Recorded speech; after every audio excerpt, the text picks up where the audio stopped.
perhaps everybody is saying Davido, Davido. There are also some other issues that are on ground. Very strong issues. If you look at the comments that had been made since after the election, the post-election comments that have been made.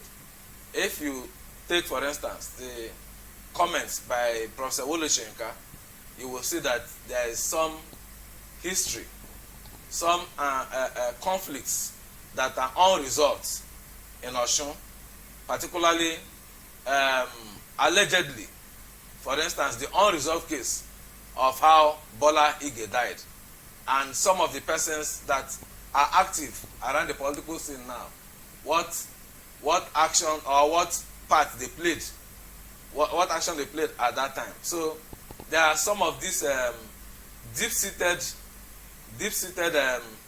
I don't want to call it animosity, but differences that exist in Osun. And what you saw, there are some persons who believe that, look, because X person is in this party, nothing will make me vote for this party. This party represents this. So there are cases like that, and you cannot take such cases for granted.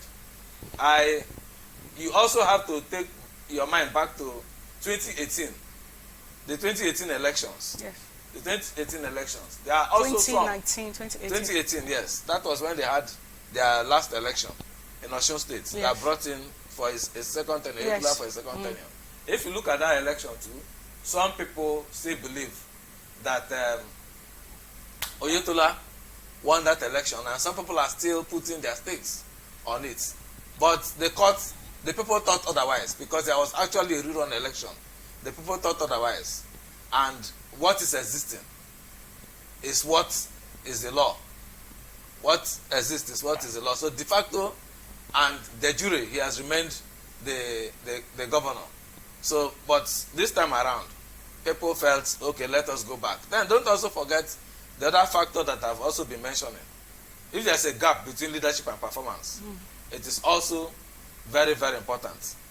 What are the gaps between leadership and performance? Thirdly, there are internal, even within the APC, without the elections, there are internal party wranglings, like you have mentioned, between the rough Arebushala's faction and then the Oyetola's faction. And these internal differences conclusively, were they resolved? These are the issues.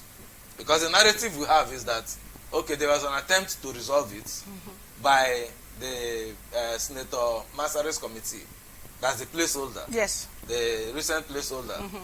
There were attempts by his committee to resolve it, but it was not conclusive. Yeah. And people were expecting that those issues should be concluded, but they were not concluded.